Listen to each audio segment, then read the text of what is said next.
Merci, honorable président.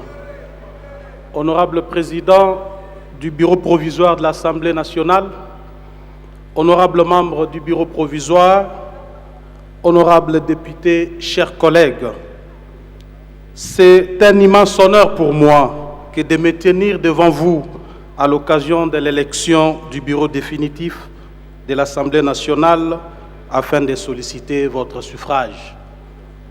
Dans cette perspective, le bureau provisoire de l'Assemblée nationale avait rendu le vendredi 19 avril 2019 la liste des candidats retenus aux différents postes du bureau définitif de l'Assemblée nationale de la 3e législature de la 3e République. Et comme vous le savez, je suis candidat au poste de premier vice-président du bureau définitif de notre auguste Assemblée.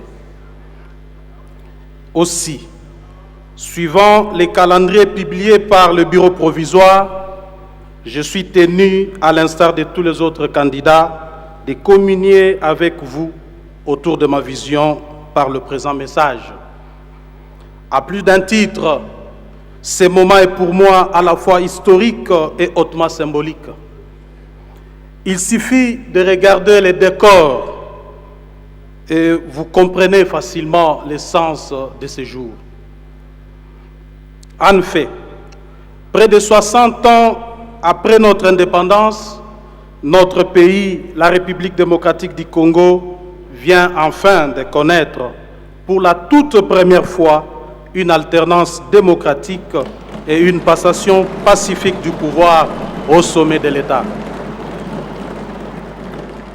Pour des raisons d'ordre pratique, je vous fais ici l'économie de tout ce qui a été dit et redit à ces propos, aussi bien à l'intérieur qu'à l'extérieur du pays. Toutefois, une chose reste sûre et certaine, c'est que nous avons réussi à donner une belle leçon d'affirmation de notre souveraineté et d'exercice démocratique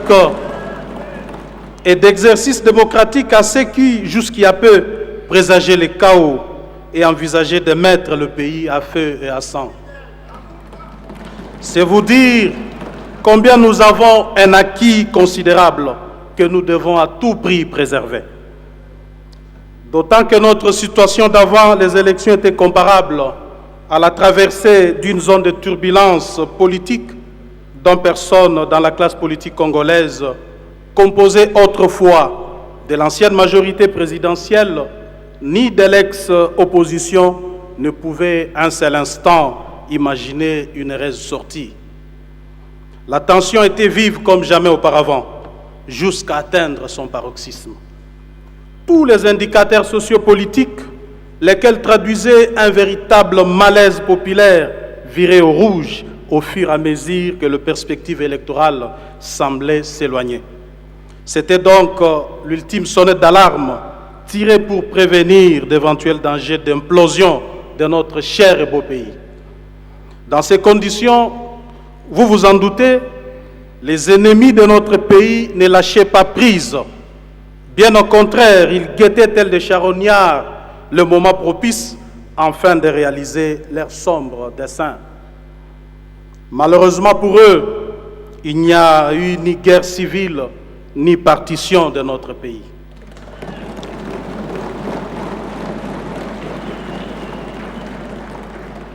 Aujourd'hui, plus qu'hier, je suis personnellement fier des succès réalisés par notre nation. Aussi, pour une fois, notre classe politique, celle-là même qui a été le plus souvent décriée, a-t-elle saisi l'importance des enjeux et, comme un seul homme, mis de l'eau dans son vin afin de parvenir à un aboutissement heureux du processus électoral. À l'instar de chacun de vous, je suis heureux et je nous félicite pour cet exploit. Tout ceci veut également signifier qu'il n'est jamais tard pour mieux faire. Par ailleurs, les élections présidentielles et législatives nationales et provinciales couplées ont conduit à une alternance au sommet de l'État, sans pour autant gratifier le président de la République d'une majorité suffisante au Parlement. Cette réalité a placé le cash au bout d'une route débouchant sur des chemins.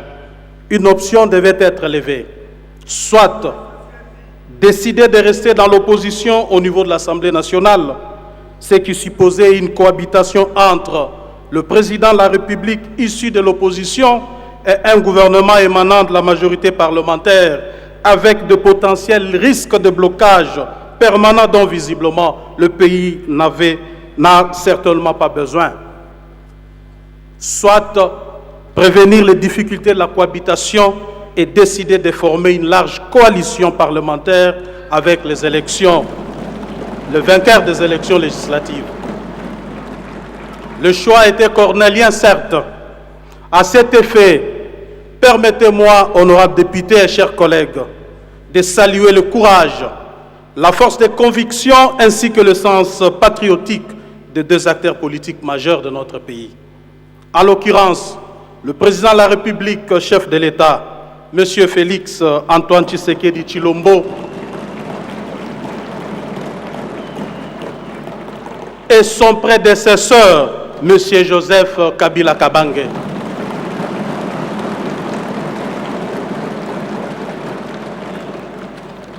Nous avons là l'exemple typique et historique de deux personnalités politiques d'envergure qui n'avaient jamais envisagé jusqu'il y a peu la possibilité d'unir leurs efforts et œuvrer ensemble malgré leur vision politique, parfois inconciliable, mais qui, malgré tout, prenant la nation à témoin, ont été mis devant leur responsabilité historique d'opérer un choix entre la cohabitation et la coalition. Tenant compte de forces centrifuges en présence, mesurant la fragilité de notre démocratie et la délicatesse de la situation sécuritaire dans laquelle se trouvait notre pays, la sagesse aidant, ils ont tous opté pour un compromis politique que d'aucuns désignent par le terme coalition. En effet, peu importe l'appellation des uns des autres, l'essentiel dans tout cela, c'est que nous puissions tous, majorité comme minorité, avancer ensemble, regardant droit dans la même direction, afin de préserver la cohésion sociale et de défendre à l'unisson les intérêts suprêmes de notre pays. Pour ce faire, au-delà des clivages majorité et opposition, je ressens l'impérieuse nécessité de considérer les hommes et les femmes qui composent notre institution, notamment en prenant en compte leurs avis et préoccupations capables de produire un travail de qualité durant cette législature. C'est à ce prix, uniquement à ce prix-là, que ma candidature au poste de premier vice-président du bureau de l'Assemblée nationale prend tout son sens. L'élection des membres du bureau définitif de l'Assemblée nationale que nous allons tenir dans la suite n'est, à mon sens, que l'aboutissement de ce processus que nous avons entamé depuis le 30 décembre 2018 et dont j'ai évoqué si haut les péripéties. Pour ce qui me concerne, le poste de premier vice-président de notre institution auquel j'aspire représente pour moi non pas une fin en soi, loin s'en faut, mais c'est plutôt un moyen pour servir mon peuple à travers vous, ses représentants élus. C'est plus une charge, un service et non un privilège. Ainsi, s'il arrive de porter votre choix sur ma modeste personne, je vous assure du haut de cette tribune que mon engagement devant Dieu et devant la nation de n'agir dans le cadre de mes fonctions que conformément aux textes qui régissent notre institution, et c'est avec hauteur et dignité qu'exige cette charge. À cet effet, je voudrais solennellement rassurer les uns et les autres que dans le rapport que j'entretiendrai avec chacun de vous individuellement, je mettrai un point d'honneur sur le respect, la considération, la justice et l'équité, des valeurs cardinales qui guideront mes faits et gestes. Honorables députés et chers collègues, notre rassemblement en ce haut lieu de la République tient à la seule volonté souveraine du peuple congolais et à sa confiance témoignée à chacun de nous. Et à ce titre, vous méritez ma parfaite considération. Ainsi, au regard de ma mission, de la mission que l'article 100 de notre Constitution confie à tout député national, je m'engage également à contribuer avec tous les autres membres du bureau à l'adoption des lois essentielles pour l'amélioration du vécu quotidien de notre peuple et à assurer un contrôle parlementaire sérieux et régulier. En effet, vous conviendrez avec moi qu'il est grand temps que cesse cette logique partisane qui a longtemps sapé l'estime du peuple à notre égard et qui consistait à chaque occasion à faire systématiquement obstruction au contrôle parlementaire. Personnellement, je n'ai jamais compris et je ne comprendrai que très mal cette logique qui commande qu'un député de surcroît élu par et pour représenter le peuple soit politiquement contraint pour des raisons aussi nébuleuses qu'étranges à renoncer à sa mission constitutionnelle. Une telle logique n'est pas conforme à la volonté du souverain primaire. Par conséquent, elle ne peut être soutenable ni de loin ni de près. Raison pour laquelle je prends devant vous la ferme engagement d'être particulièrement attentif à la pertinence et au bien fondé de toute motion, ainsi que de tout autre moyen d'information et de contrôle parlementaire d'où ils proviennent. Mais en même temps, il sera également judicieux d'avoir un regard vigilant face à des dérives d'émotions fantaisistes, revanchardes et alimentaires. Je voudrais en outre vous assurer de ma volonté inébranlable d'inscrire dans ma feuille de route, en lettres de noblesse, la question relative aux vacances parlementaires, dont les rapports constituent les ferments de notre production législative. Il en sera de même pour le moyen matériel, logistique, financier et autres qui doivent être mis à votre disposition afin de faciliter votre travail d'observation et de contrôle sur terrain. Honorables membres du bureau provisoire, honorables députés, chers collègues, nous avons tous suivi, ici comme ailleurs, la polémique qui a enflé dans les réseaux sociaux au sujet des monuments des députés. En tant que responsable politique, je ne voudrais surtout pas alimenter cette politique. Ce n'est ni le moment ni le lieu approprié. Toutefois, il n'en demeure pas moins logique que j'en garde ma petite idée. Tout ce que je peux vous dire pour le moment à ce sujet, c'est que, loin de toute polémique et de toute démagogie, j'estime que, s'agissant de cette question cruciale, il était malsain de se limiter seulement à l'aspect pécuniaire. Mais au-delà de cet aspect, il est tout aussi utile de prendre en compte d'autres aspects, notamment notre rôle social dans nos différentes circonscriptions électorales. 3 minutes.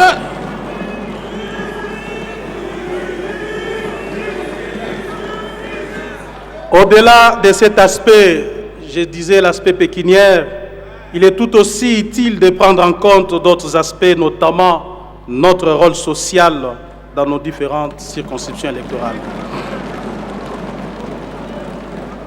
En effet, il n'est un secret pour personne que le député est le plus sollicité des acteurs politiques.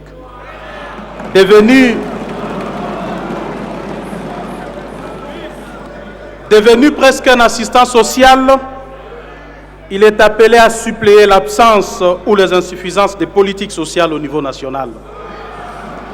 En conséquence,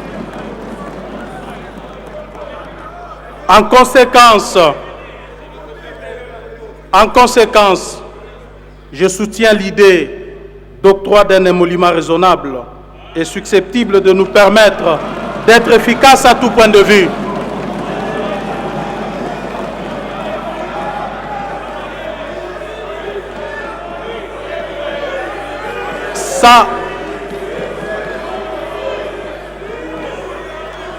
S'agissant des relations au sein de notre institution, avec le groupe parlementaire de toutes les tendances en présence, je ferai de l'équité, l'égalité et la justice mon unité de mesure.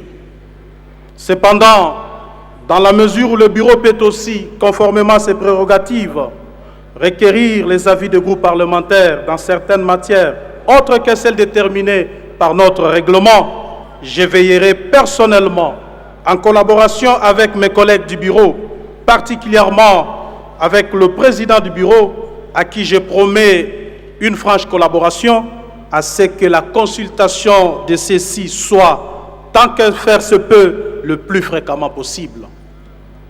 Le but poursuivi est de permettre aux différents groupes, quelle que soit leur tendance, par les biais de leurs chefs respectifs, de participer activement à la prise de décision en ce qui concerne, entre autres, les inscriptions à l'ordre du jour de la plénière. Honorables membres du bureau provisoire, honorables députés et chers collègues, autant le monde est devenu un village planétaire où il n'est plus concevable de se renfermer complètement, autant notre institution est appelée à jeter des ponts à travers le monde avec d'autres assemblées remplissant sinon la même mission que le nôtre, à tout le moins similaire. Il en va dès lors que son épanouissement est de sa valeur ajoutée. C'est dans ce cadre que je circonscrirai le rôle désormais diplomatique dévolu également à notre Assemblée nationale et que notre jargon désigne par la diplomatie parlementaire. De manière générale, je ne suis pas un adepte des promesses en l'air. Mieux, je les requise par principe et par honnêteté. En revanche, quand je promets, je fais en sorte que ma parole soit d'or et d'honneur. C'est ça le principe du respect de la parole donnée. À ce titre, ma main sur le cœur et sans fausse modestie, je m'emploierai à ce que nos relations, ainsi que nos rencontres avec le monde, traduisent les rêves de notre peuple. Par ces biais, je ferai le pari que notre diplomatie parlementaire s'articulera autour de ce qui pourrait être utile et bénéfique pour le pays. Dans ces cas, pourquoi ne pas véritablement s'engager dans une diplomatie parlementaire capable de promouvoir la démocratie, la bonne gouvernance et le renforcement de nos échanges commerciaux et économiques. Il n'est pas certainement question de faire ombrage à la diplomatie classique. Bien au contraire, nous gagnerons davantage par ces biais. Une minute. À renforcer nos liens existants avec nos partenaires de l'Union européenne, de l'ACP, de la SADC et de l'Union parlementaire panafricaine. Par ailleurs, il y a aussi un autre domaine qui devrait, à mon sens, désormais mériter notre particulière attention dans le cadre de la diplomatie parlementaire. Il s'agit du changement climatique qu'il nous faut absolument inscrire dans l'agenda de nos rencontres parlementaires. Dans ce domaine, comme dans d'autres, je considère que le moment est venu où chacun de nous doit, en dehors de toute contrainte politicienne, fournir un effort, se surpasser afin de doter notre pays d'un arsenal de lois plus pragmatique et réaliste. Voilà, honorables députés, chers collègues, en quelques lignes, le résumé de ce à quoi je pense m'atteler aussitôt que vous m'accordez votre suffrage. Je ne doute pas un seul instant que, comme la plupart de nos compatriotes, vous partagez les mêmes préoccupations que moi et que mon exposé a été pour vous un moyen pour vous déterminer. Honorables membres du bureau provisoire, honorables députés et chers collègues, je nous exhorte dans l'intérêt de la nation, au regard de tout ce qui a été cité si haut, de faire confiance au ticket de la coalition FCC Cash, en accordant votre vote à mes collègues Mabunda Janine au 30 secondes.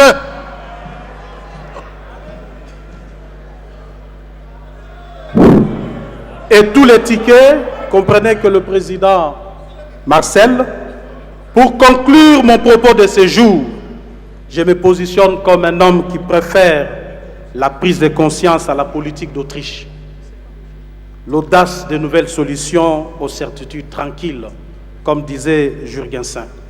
Que vive la République démocratique du Congo. Que vive l'Assemblée nationale.